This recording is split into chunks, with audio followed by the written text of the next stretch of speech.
Bonjour et bienvenue dans ce nouveau BS Simply. Savez-vous quelles sont les 10 plus grosses erreurs informatiques que l'on rencontre tous les jours dans les PME? Aujourd'hui, on va expliquer ce qu'il faut faire et ce qu'il ne faut pas faire. C'est parti!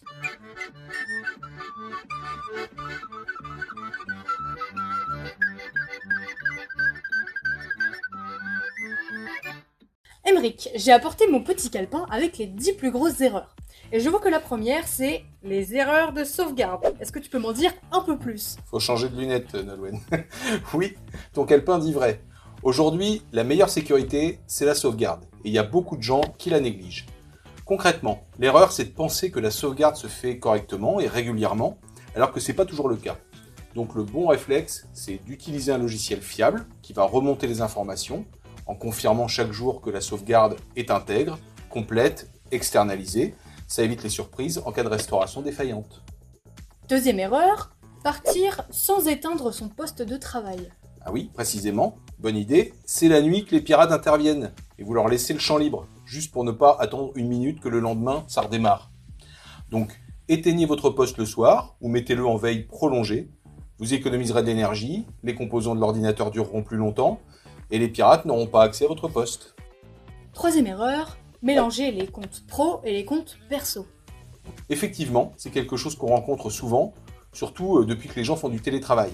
Soit ils utilisent leur ordinateur professionnel le midi ou le soir à titre perso, soit ils utilisent leur ordinateur perso pour se connecter au travail. Dans les deux cas, c'est dangereux. Pourquoi? Perdu?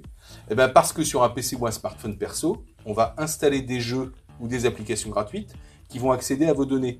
Et vos données perso, du coup, pro également.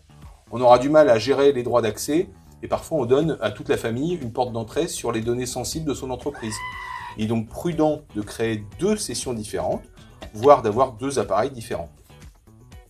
Quatrième erreur, avoir des mots de passe faibles et donc piratables. Et oui, ça c'est le sujet de l'année. On demande de mettre des mots de passe différents et de plus en plus complexes partout. On est tous pareils, comme on s'en souvient jamais, on finit par mettre le même mot de passe partout, et c'est là que ça devient dangereux. Parce que si votre PC ou le site sur lequel est enregistré votre mot de passe, si c'est piraté, c'est mort pour tous les autres sites. Exemple, si Netflix se fait pirater demain, le pirate aura votre adresse mail et connaîtra votre mot de passe pour tous les autres comptes. Donc il y a deux solutions. Utiliser des mots de passe complexes et différents pour chaque site ou application, voire même, encore mieux, les stocker sur un coffre-fort numérique. Deuxième solution, activer la double authentification dès que c'est possible, via SMS, email ou appli d'authentification. Cinquième erreur, ne pas faire ses mises à jour Windows ni les autres logiciels.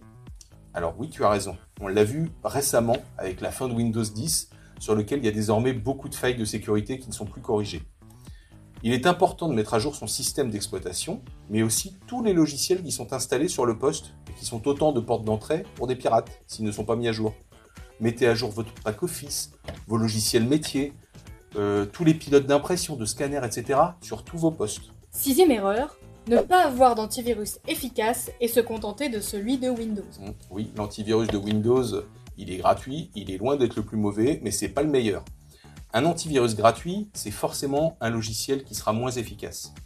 Le mieux pour protéger un poste correctement, c'est d'avoir un bon antivirus, donc payant, et surtout mis à jour quotidiennement. Aujourd'hui, il y a une nouvelle catégorie d'antivirus qui a fait son apparition sous le nom un peu barbare de EDR ou MDR. Derrière ces acronymes se cache une protection 24 heures sur 24 par des vrais humains qui peuvent intervenir immédiatement en cas de problème. Exemple, un pirate a pris la main sur votre poste sans que vous le sachiez, ou un cryptovirus vient de se déclencher. L'EDR va bloquer immédiatement le processus malveillant et une action humaine sera déclenchée même si vous n'êtes pas devant votre poste. Septième erreur, installer et utiliser des logiciels gratuits ou piratés. Alors, il faut déjà différencier les logiciels gratuits des logiciels piratés.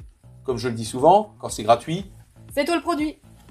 Pour se faire payer, les logiciels gratuits installent parfois des éléments malveillants pour voler vos données et les revendre. Donc c'est le mauvais plan. Pour les logiciels piratés, c'est pire. Non seulement ils volent vos données, mais en plus ils sont parfois porteurs de virus qui peuvent se répandre sur tous les postes du réseau. Donc Jean-Michel qui a installé son AutoCAD piraté au bureau d'études, on lui dit Non Jean-Michel, tu achètes ton AutoCAD, Donc ça nous coûtera beaucoup moins cher que de mettre toute l'entreprise à l'arrêt pendant une semaine. 8e erreur, négliger la formation. Attention, pas n'importe quelle formation.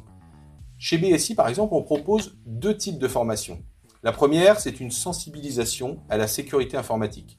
C'est du premier niveau. On va former vos équipes par petits groupes aux bonnes pratiques pour éviter de se faire piéger par les pirates. On propose aussi un deuxième niveau de formation basé sur des outils d'apprentissage avec des tests réguliers afin de vérifier que vos équipes sont toujours attentives aux pièges liés à la cybersécurité. 9e erreur, ne pas avoir de plan de reprise après un incident informatique. Effectivement, on parle de PRA ou de PCA, plan de reprise d'activité ou plan de continuité d'activité. Ils sont étroitement liés tous les deux. Lorsque vous perdez toutes les données informatiques, l'entreprise se retrouve partiellement ou totalement à l'arrêt. Le but sera de pouvoir continuer les activités opérationnelles des salariés, puis de récupérer toutes les données permettant de faire repartir l'ensemble du système. Pour ça, il faut écrire des procédures très claires, les imprimer, puisque vous n'aurez plus d'informatique, et les communiquer aux différents services afin de s'y préparer. Comme ça, le jour où ça arrive, l'entreprise sera faiblement impactée et repartira beaucoup plus vite en production. Et enfin, 10e erreur, avoir une gestion des droits d'utilisateur trop laxiste. Alors oui, c'est vrai, on le voit encore trop souvent dans certaines entreprises, surtout dans les petites qui ont grandi rapidement. Tout le monde a accès à tout. On pense à protéger le dossier avec les salaires ou les finances de l'entreprise, mais on ne pense pas à sécuriser les dossiers qui contiennent toutes les informations sur nos clients et sur nos fournisseurs. Tous les salariés n'ont pas besoin d'avoir accès à l'ensemble de ces éléments. Mettre des droits d'accès à ces dossiers, c'est empêcher les erreurs de manipulation ou de suppression, et c'est également empêcher le vol de données lorsqu'un salarié s'en va. Ça fait partie de la protection des données de l'entreprise. Fabuleux! Merci Aymeric! Avec tous ces précieux conseils à appliquer, on a déjà beaucoup moins de risques de tomber en panne ou d'être attaqué. Si vous avez des questions, n'hésitez pas à nous appeler ou à nous écrire. Allez voir nos autres vidéos et en attendant, on se dit à très bientôt pour un prochain BS Simply.